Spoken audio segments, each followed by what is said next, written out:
Hello students, good morning.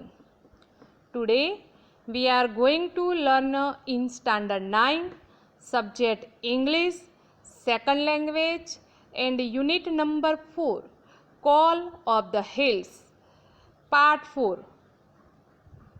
Call of the Hills means ટેકરીઓનું આકર્ષણ અથવા તો ટેકરીઓ બોલાવે છે.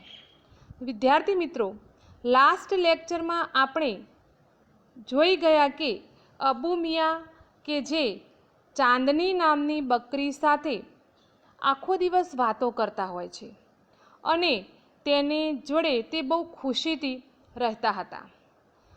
હવે થોડા વર્ષો પછી ચાંદનીમાં પણ જે ટેકરીઓ હોય છે તેમના ઘરની સામે તેનું આકર્ષણ જાગે છે. તે ટેકરીઓ તરફ જોવા લાગી.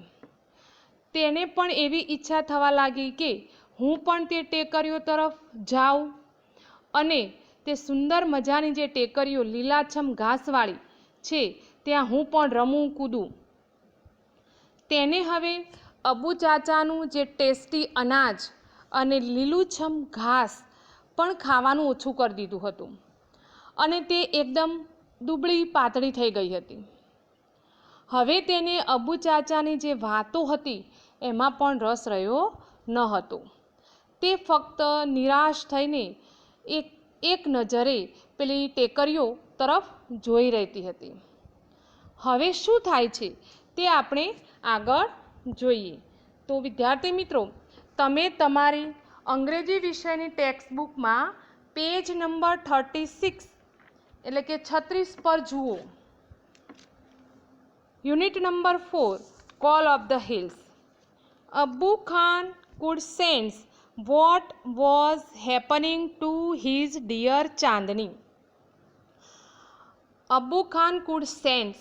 Sense means કે જાણવું, સમજવું, understand. What was happening એટલે કે શું થઈ રહ્યું છે to his dear Chandni. Dear એટલે વાલી. તો હવે ચાંદનીનું આવું વર્તન જોઈ અબુ ચાચા સમજી ગયા કે તેમની જે વહાલી ચાંદનીને શું થઈ રહ્યું છે. કારણ કે એને ખાવાનું પણ છોડી દીધું હતું. તેમની અબુ ખાનની જે વાતો હતી તેમાં પણ એને રસ ન હતો. ફક્ત એ ટેકરીઓ સામે જોઈ રહેતી હતી. એટલે અબુ ખાનને ખબર પડી ગઈ કે ચાંદનીને પણ તેના મનમાં શું થઈ રહ્યું છે. ત્યારબાદ second line, he pushed her into a small hut and shut the door. He pushed. Push એટલે ધકેલવું. અહીંયા એનું ભૂતકાળ થયેલું છે, પુશ્ડ થઈ ગયેલું છે.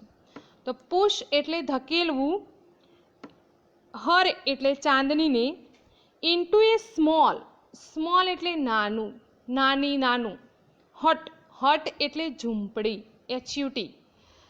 તો તેમણે એટલે કે અબુ ખાને pushed her into a small hut.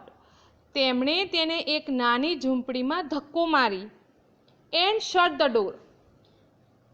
And shut, SHUT. Shut એટલે બંધ કરવું. The door. ડોર એટલે દરવાજો. અને બારણું બંધ કરી દીધું. અહીં વિદ્યાર્થી મિત્રો એક શબ્દ છે પુશ, PUSH. પુશ એટલે ધકેલવું. તેનો ઓપોઝિટ વર્ડ થાય પુલ, PULL. પુલ એટલે ખેંચવું અને પુશ એટલે ધક્કો મારવો તે.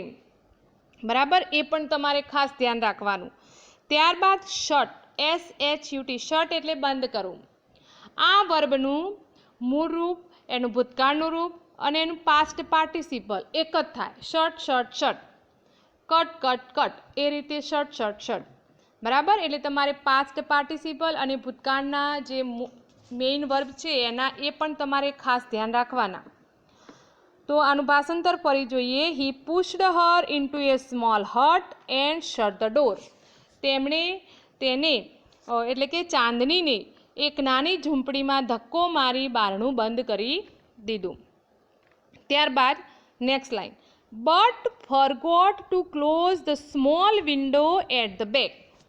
બટ ફરગોટ, પણ ફરગોટ એટલે ભૂલી ગયા. એનું મેઇન મુખ્ય મૂળરૂપ ક્રિયાપદ, આ ક્રિયાપદનું મૂળરૂપ થાય ફરગેટ. FORGET, અને એનું ભૂતકાળ થાય ફોરગોટ, એટલે ભૂલી ગયા. શું ભૂલી ગયા? To close the small window at the back. To close, close એટલે બંધ કરવું, સ્મોલ વિન્ડો, સ્મોલ એટલે નાની, વિન્ડો એટલે બારી. એટ ધ બેક, બેક એટલે કે પાછળ, એટલે કે જે ઝૂંપડીની પાછળના ભાગમાં જે એક નાની બારી હતી તે.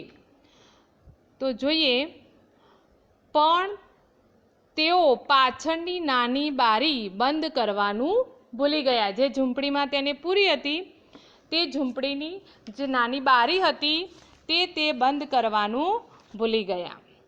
અહીં વિદ્યાર્થી મિત્રો ફરગેટ એટલે ભૂલી જવું, અને એનો વિરોધાર્થી શબ્દ થાય રિમેમ્બર, એટલે યાદ રાખવું. એ પણ યાદ રાખવાનું. ફરગેટનું ઓપોઝિટ વર્ડ થાય રિમેમ્બર. બરાબર. હવે આ પેરેગ્રાફમાં આપણે પ્રશ્ન જોઈએ તો શું થાય? What did Abbu Khan do? Abbu ખાને શું કર્યું? તો Abbu Khan pushed Chandni into a small hut and shut the door. Abbu ખાને જે ચાંદનીને એક નાની ઝૂંપડીમાં ધકેલી અને દરવાજો બંધ કરી દીધો. બરાબર. એ ખાસ ધ્યાન રાખવાનું. કદાચ ટ્રુ ઓર ફોલ્સમાં આવે કે અબ્બુ ખાન પુશ્ડ ચાંદની ઇન્ટુ એ બિગ રૂમ, તો શું આવશે? ફોલ્સ આવશે. બરાબર. એક સ્મોલ હટ આવે, એ પણ તમારે બહુ ધ્યાન રાખવાનું વિદ્યાર્થી મિત્રો. ત્યારબાદ સેકન્ડ પેરેગ્રાફ અહીં જોઈએ. The same night Chandni made the window her passage for freedom. હવે અહીં ચાંદનીને અબ્બુ ચાચાએ એક નાની ઝૂંપડીમાં પૂરી દીધી. હવે the same night, same night એટલે કે તે જ રાત્રે, Chandni made the window her passage for freedom. ચાંદનીએ જે બારી હતી, વિન્ડો, તેને જ હર પેસેજ, પેસેજ એટલે જવાનો માર્ગ, રસ્તો, path, way, for freedom. Freedom એટલે શું થાય? આઝાદી, મુક્તિ, સ્વતંત્રતા. બરાબર. એનો ઇંગ્લિશ સમાનાર્થી જોઈએ તો લિબર્ટી, ઇન્ડિપેન્ડન્ટ. આ બધા શબ્દો ફ્રીડમના થાય. એટલે કે તે જ રાત્રે ચાંદનીએ તે બારીને પોતાની મુક્તિનો માર્ગ બનાવ્યો. તેનો જવાનો રસ્તો, એની સ્વતંત્રતાની જે માર્ગ હતો તે બારીને બનાવ્યો. એટલે કે અહીં ચાંદની રેન અવે, ચાંદની ભાગી ગઈ. બરાબર. જે અબ્બુ ખાનની જે ઝૂંપડી હતી તેમાંથી તે રેન અવે થઈ ગઈ, એટલે કે ભાગી ગઈ. ત્યારબાદ next line. When Chandni reached the hill top the big yellow sun was rising in the horizon. હવે ચાંદની ત્યાંથી નીકળી ગઈ અબ્બુ ચાચાની ઝૂંપડીમાંથી. ત્યાર પછી વેન ચાંદની રીચ્ડ, રીચ્ડ એટલે પહોંચવું. જ્યારે ચાંદની પહોંચી, ક્યાં પહોંચી? The hill top. હિલ ટોપ એટલે કે ટેકરીઓની ટોચ પર. તો જ્યારે ચાંદની ટેકરીઓની ટોચ પર પહોંચી, the big yellow sun, big એટલે મોટો, યલો એટલે પીળો, અને સન એટલે સૂર્ય, મોટો પીળો સૂર્ય વોઝ રાઇઝિંગ. રાઇઝિંગ એટલે કે અહીં રાઇઝ એટલે કે ઉગવું. ઇન ધ હોરાઇઝન, હોરાઇઝન એટલે ક્ષિતિજ. તો ત્યારે ક્ષિતિજ પર મોટો પીળો સૂર્ય ઉગી રહ્યો હતો, એટલે કે સૂર્યનો ઉદય થઈ રહ્યો હતો સવારના સમયે. મિત્રો, અહીં એક વર્ડ છે horizon. Horizon means the line where the earth and the sky appear to meet. એટલે કે પૃથ્વી અને આકાશની લાઈન જ્યાં મળતી હોય તે જે જગ્યા છે તેને શું કહેવાય? હોરાઇઝન કહેવાય, ક્ષિતિજ કહેવાય. તો જ્યારે ચાંદની ત્યાં પહોંચે છે ત્યારે સૂર્ય ઉગી રહ્યો હતો, રાઇઝિંગ થઈ રહ્યો હતો. ત્યારબાદ નેક્સ્ટ લાઈન જોઈએ. She was overflowing with joy and wonder. તો હવે ઓવરફ્લોઈંગ મીન્સ કે થી છલકાવવું. ફ્લોઈંગ એટલે વહેવું થાય, બરાબર. વિથ જોય એટલે આનંદ, એન્ડ વન્ડર એટલે સરપ્રાઈઝ, નવાઈ. અહીં તેનું મન આનંદ અને નવાઈથી છલકાતું હતું, બરાબર. તેને કારણ કે તે બહુ ખુશ થઈ ગઈ હતી અને તે બહુ ખુશીની મારી આમ તેમ કૂદી રહી હતી. નેક્સ્ટ લાઈન જોઈએ. The green grass under her feet become golden yellow. The green grass, green એટલે લીલું અને ગ્રાસ એટલે ઘાસ. લીલું ઘાસ અંડર હર ફીટ, અંડર એટલે નીચે, ફીટ એટલે પગ, ફૂટ FOOT, ફૂટનું બહુવચન પ્યુરલ થાય ફીટ, વિદ્યાર્થી મિત્રો, બરાબર. હર ફીટ એટલે તેના પગ, બીકમ ગોલ્ડન યલો, તો તેના પગ નીચે લીલું ઘાસ ચમકતું હતું, પીળું થઈ ગયું હતું, બરાબર. કારણ કે તડકાના કારણે, સૂર્યનો પ્રકાશ પડવાને કારણે તેનું જે લીલુંછમ જે ઘાસ હતું એ પ્રકાશના કારણે તે પીળું થઈ ગયું, એટલે પીળાશ પડતું થઈ ગયું હતું. તો ફરી જોઈએ. The green grass under her feet become golden yellow. તેના પગ નીચે લીલું ઘાસ તડકામાં ચમકતું પીળું થઈ ગયું હતું. ત્યારબાદ next line. The wind sang an endless song of welcome. The wind એટલે પવન, એનો બીજો શબ્દ બ્રીઝ એ પણ થાય. સેંગ એટલે ગાઈ રહ્યો હતો, બરાબર. સિંગ SING, સિંગનું પાસ્ટ ફોર્મ થાય સેંગ અને એનું પાસ્ટ પાર્ટિસિપલ થાય સંગ. એન્ડલેસ એટલે અનંત, જેનો અંત ના હોય તે અનંત. સોંગ ઓફ વેલકમ, સોંગ એટલે ગીત અને વેલકમ એટલે સ્વાગત. પવન પણ એક અનંત સ્વાગત ગીત ગાઈ રહ્યો હતો. ત્યારબાદ નેક્સ્ટ લાઈન જોઈએ. ચાંદની felt as if she were meeting her mother after year of separation. Chandni felt felt એટલે અનુભવ્યું, ફીલ એટલે અનુભવવું, એનું પાસ્ટ ફોર્મ છે આ ભૂતકાળનું રૂપ. ચાંદની અનુભવી રહી હતી એટલે કે એને લાગતું હતું. એઝ ઇફ, મિત્રો આ એક ફંક્શન છે એઝ ઇફ. જ્યારે તમે 10, 11, 12માં આવશો, 9, 11, 12 ધોરણમાં, એટલે આ ફંક્શન ભણવાનું આવશે. એઝ ઇફ એટલે કે જાણે કે, ધારણા દર્શાવે છે. She were meeting her mother after year of separation. જાણે કે તે મીટિંગ એટલે મળવું, હર મધર એટલે કે તેની માતાને, આફ્ટર યર ઓફ સેપરેશન એટલે કે વર્ષોથી વિખૂટી પડી ગઈ હોય, જુદાઈ હોય, અને આજે એની માતાને મળતી હોય તેવું એને લાગતું હતું. એટલે કે ચાંદનીને એવું લાગ્યું કે જાણે કે તે વર્ષોથી વિખૂટી પડી ગયેલી તેની માતાને મળી રહી હોય તેવું આજે તે બહુ ખુશ હોય છે. અહીં આપણે વાત કરી એઝ ઇફ એટલે કે જાણે કે, ધારણા બતાવે છે. અહીં એઝ ઇફ પછી કર્તા છે, જુઓ મિત્રો, SHE, શી એ કર્તા, અને ત્યારબાદ WERE વેર આવે છે. આમ જોઈએ તો શી પછી વોઝ આવવું જોઈએ, પણ અહીં વેર આવે છે. તો તે આ એઝ ઇફની વાક્ય રચનામાં હોય અને તે ડિસ્ક્રાઇબ્સ સબપોઝિશન એટલે કે ધારણા બતાવે છે, બરાબર. એ એક ફંક્શન છે, તે પણ તમારે ખાસ ધ્યાનમાં રાખવાનું. ત્યારબાદ નેક્સ્ટ લાઈન જોઈએ. How different all this was from Abbu's Khan prison house.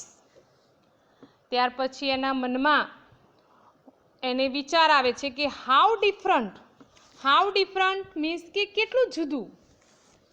All this was એટલે કે આ બધું from Abbu's Khan prison house. Abbu ખાનની પ્રિઝન એટલે શું થાય? જેલ થાય, બરાબર. તો કે અબ્બુ ખાનની જેલ જેવા ઘરથી આ બધું કેટલું જુદું છે. How different all this was from Abbu's Khan prison house, બરાબર. હવે મિત્રો આ પેરેગ્રાફની અંદર આપણે જોઈએ તો ક્વેશ્ચન કેવા આવી શકે કે વોટ ડીડ ચાંદની ફીલ. ચાંદનીને કેવું અનુભવતી હતી? તો Chandni feel as if she were meeting her mother after year of separation.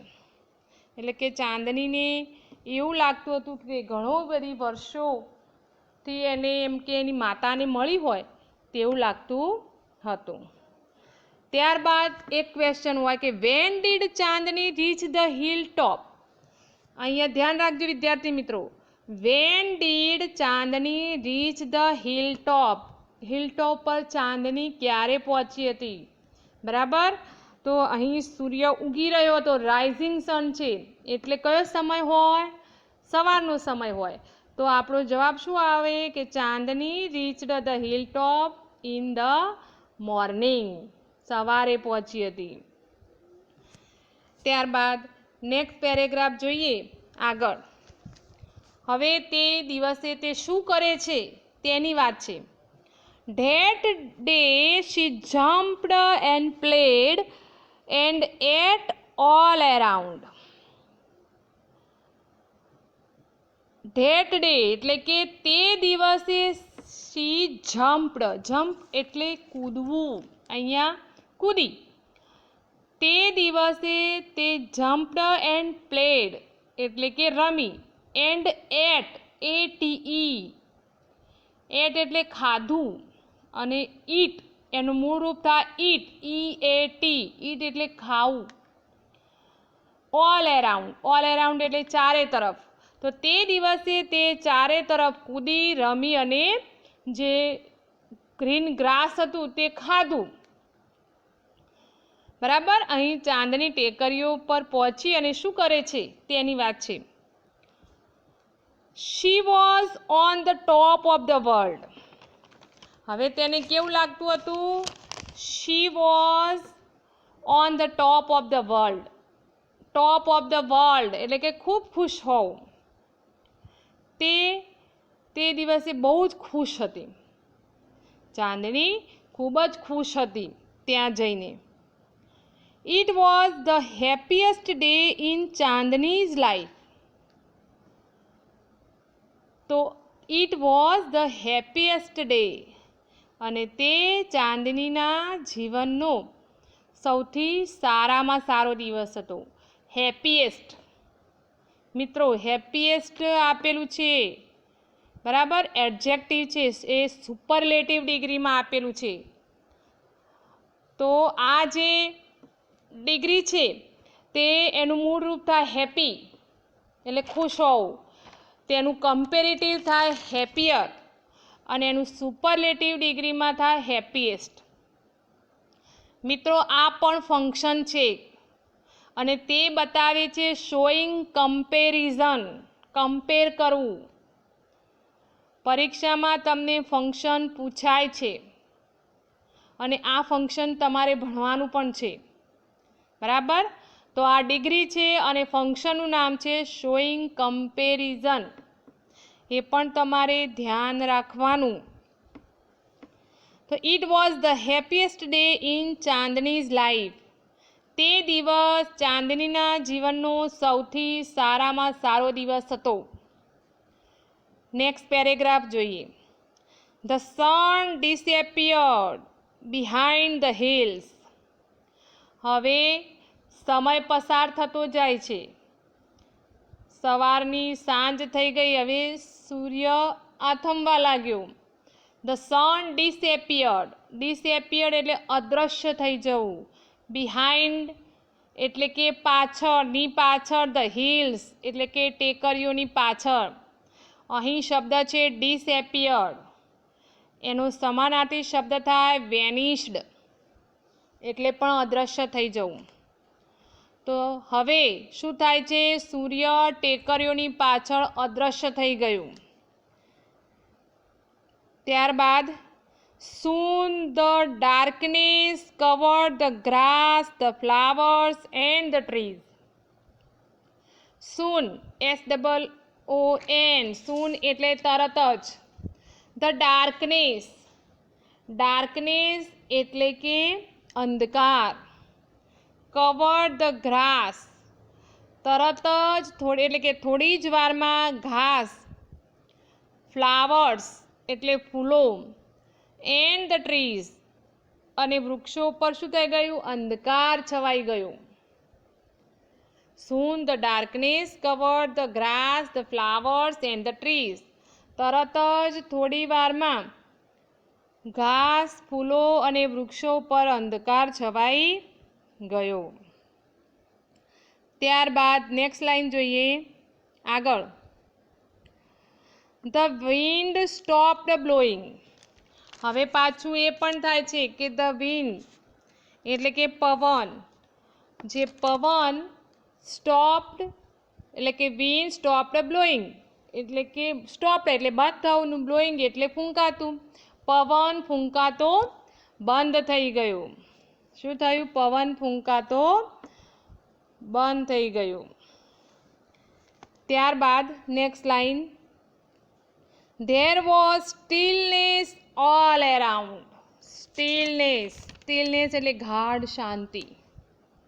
all around એટલે કે ચારે તરફ. There was stillness all around. stillness એટલે ગાઢ શાંતિ. એનો ઇંગ્લિશ સમાનાર્થી શબ્દ જોઈએ તો સાયલેન્સ. બરાબર? ચારે તરફ ગાઢ શાંતિ છવાઈ ગઈ. ત્યારબાદ an owl hooted from a hole. owl એટલે ઘુવડ. hooted means the call of an owl એટલે કે ઘુવડ જે બોલે તેને hooted કહેવાય. from a hole એટલે કે બખોલ. મિત્રો, દરેક કોઈ પક્ષી કે પ્રાણી એ બોલે તેના માટે જો ઘુવડ બોલે તો hooted કહેવાય. જેમ કે કૂતરું બોલે તો બાર્ક કહીએ, માણસ બોલે તો સ્પીક કહેવાય. તો અહીં hooted એટલે કે ઘુવડનું બોલવું. બરાબર? અને હોલ એટલે બખોલ. બખોલમાંથી એક ઘુવડ બોલ્યું એટલે કે તેને અવાજ કર્યો. ચાંદની felt scared એટલે કે આ બધું વાતાવરણ જોઈને ચાંદની felt scared એટલે ચાંદની શું થયું? scared એટલે ડરી જવું. afraid ડરી ગઈ. ચાંદની felt scared એટલે કે ચાંદની ડરી ગઈ. ઘુવડનું બોલવું, પવન, અંધકાર છવાઈ જવો, આ બધું જે હતું એના કારણે ચાંદની શું થયું? ડરી ગઈ. હવે આ પેરેગ્રાફ ઉપર જોઈએ તો ફર્સ્ટ ક્વેશ્ચન થાય કે describe the hill top after sunset. Sunset પછીનું જે હિલ ટોપનું વર્ણન છે એ તમારે ડિસ્ક્રાઇબ કરવું પડે. એવો ક્વેશ્ચન હોય તો શું થાય? સનસેટ એટલે કે પેલું જે સન ડિસએપિયર થવું, અદૃશ્ય થવું, એ સનસેટ કહેવાય. એટલે કે સૂર્યનું આથમી જવું. After sunset there was darkness on the hill, the wind stopped blowing and tree was stillness all around. ત્યારબાદ બીજો ક્વેશ્ચન એ પણ આવે કે what did Chandni do that day? તે દિવસે ચાંદનીએ તે દિવસે શું કર્યું હતું? તો Chandni jumped and played and ate all around. ત્યારબાદ what did Chandni feel about Abbu's Khan house? આ અગત્યનો છે. તો Chandni felt that Abbu Khan's house was like a prison. કેવું લાગતું હતું એને? જેલ જેવું લાગતું હતું, પ્રિઝન જેવું લાગતું હતું, કેદખાના જેવું લાગતું હતું. ત્યારબાદ લાસ્ટ પેરેગ્રાફ એક જોઈએ. The full moon rose in the distant sky. હવે અંધકાર છવાઈ ગયો. ત્યારબાદ ધ ફૂલ મૂન એટલે કે પૂનમનું ચંદ્ર, ચાંદ, બરાબર. રોઝ, ROSE, રોઝ, રાઈઝનું ભૂતકાળ, RISE, રાઈઝ એટલે ઉગવું, એનું ભૂતકાળ થાય રોઝ એટલે ઉગ્યો, અને એનું ભૂતકૃત થાય risen, RISEN. In the distance sky, distance એટલે દૂર, સ્કાય એટલે આકાશમાં, દૂર આકાશમાં પૂનમનો ચંદ્ર ઉગ્યો. In its silver light Chandni saw two bright eyes and sharp teeth moving slowly her. હવે ઇન ઇટ્સ સિલ્વર લાઇટ, પૂનમનો જે ચંદ્રની ચાંદની કેવી હોય? સિલ્વર કલરની હોય, ચાંદી જેવા કલરની હોય, બરાબર. ઇન ઇટ સિલ્વર લાઇટ એટલે કે તેની ચાંદનીમાં, એટલે કે ચાંદી જેવા પ્રકાશમાં. અહીંયા ચાંદની સો, ચાંદની નામની બકરી, ચાંદનીએ જોયું ટુ બ્રાઇટ આઈઝ, બે ચમકતી આંખો, એન્ડ શાર્પ એટલે તીક્ષ્ણ, ટીથ એટલે દાંત, અને તીક્ષ્ણ દાંત, મૂવિંગ સ્લોલી ટુવર્ડ્સ હર, મૂવિંગ એટલે કે આવવું, સ્લોલી એટલે ધીમેથી, ટુવર્ડ્સ એટલે ની તરફ, અને હર એટલે તેણીની. તેના ચાંદની જેવા પ્રકાશમાં ચાંદનીએ જોયું કે બે ચમકતી આંખો અને તીક્ષ્ણ દાંત ધીમેથી તેની તરફ આવતા હતા. તેની તરફ આવતા એને જોયા. ત્યારબાદ the devil was not in a hurry. Devil એટલે વિદ્યાર્થી મિત્રો રાક્ષસ, વિકેડ, દુષ્ટ, ડેમોન. ધ રાક્ષસની was not in hurry. Hurry એટલે ઉતાવળ ન હોવી, હરી એટલે ઉતાવળ, બરાબર. નોટ એટલે નહીં. રાક્ષસને ઉતાવળ ન હતી. અહીં રાક્ષસ એટલે વરુ છે, વુલ્ફ, કે જે ટેકરીઓ પર રહેતું હતું ને, તે વુલ્ફની વાત છે. તો રાક્ષસને ઉતાવળ ન હતી. He knew that the goat was also his food. He knew that, KNEW એટલે જાણવું, નોનું ભૂતકાળ થાય ન્યૂ. That goat એટલે બકરી, પેલી બકરી, was also his food એટલે ખોરાક. તે જાણતું હતું કે આ બકરી પણ તેનો ખોરાક છે, એટલે કે તેનો શિકાર છે, બરાબર. હવે અહીં ક્વેશ્ચન જોઈએ તો what did the devil know? What did the devil know? The devil knew that this goat was also his food. એટલે કે ડેવિલ જાણતું હતું કે આ જે બકરી છે તે તેનો ખોરાક છે. ઓકે વિદ્યાર્થી મિત્રો, આજે આપણે આટલે સુધી અભ્યાસ કરીશું. હવે નેક્સ્ટ ટાઈમ જોઈશું. Thank you.